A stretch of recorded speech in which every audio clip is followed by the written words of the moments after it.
La deuxième partie de notre Café Slam, et tu nous as préparé un extrait de Cave 72.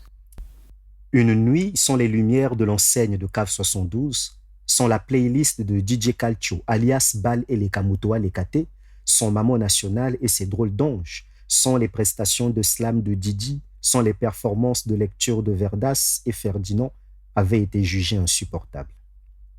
Les crochets du portail de l'état-major grincèrent.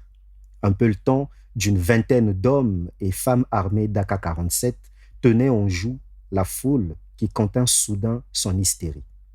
Elle prit ses distances des hommes en treillis, recula de plusieurs pas, obstruant ainsi totalement la venue. La horde armée libéra un couloir d'où sortit un homme grand et rondouillet. Sa charge pondérale fut telle qu'elle dissimulait le ceinturon entourant sa taille.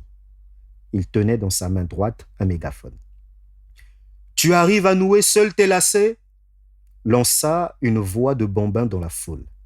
Le planton perché du haut de sa tour de guet étouffa de justesse un fou rire. Mais l'homme au rondouillet le sanctionna d'un regard. Il appuya sur un bouton du mégaphone. Un son strident percuta les tympans. « Votre présence en ce lieu est considérée comme une menace à la sécurité d'État. Je vous somme de circuler au plus vite. » Le peloton joua quelques salves dans les airs. Des balles à blanc plagièrent au décibel près l'explosion de celle qui allonge les vivants. Un concerto de cris de panique se fit entendre. En face, de l'autre côté du boulevard, entre les murs du lycée Anne-Marie Javoué, l'affolement gagna les esprits. « Si vous ne dégagez pas tout de suite, les prochaines balles seront pour vous. » La foule baignait dans un silence stupéfait. L'intimidation clouait leurs lèvres. Une voix émergea du silence. Les paroles qu'elle chantait stimulèrent la fougue et l'ardeur des autres. Une deuxième voix l'accompagna. Une troisième se fit entendre. Une quatrième, une cinquième, puis reprirent les claquements des timbales. Ce fut à nouveau une chorale qui chantait « Tokokendete, Tokolalawa, Babo Mabiso, CPI Ayoka ». La foule, parée de détermination héroïque, s'avançait dans un rythme lent, rempli d'une assurance défiant les soldats. L'homme rondouillet donna l'ordre d'un geste de la main et ceux-ci firent chanter le sélecteur de leur outil. La foule ne broncha pas, comme si elle fût d'un coup immunisée contre toute intimidation.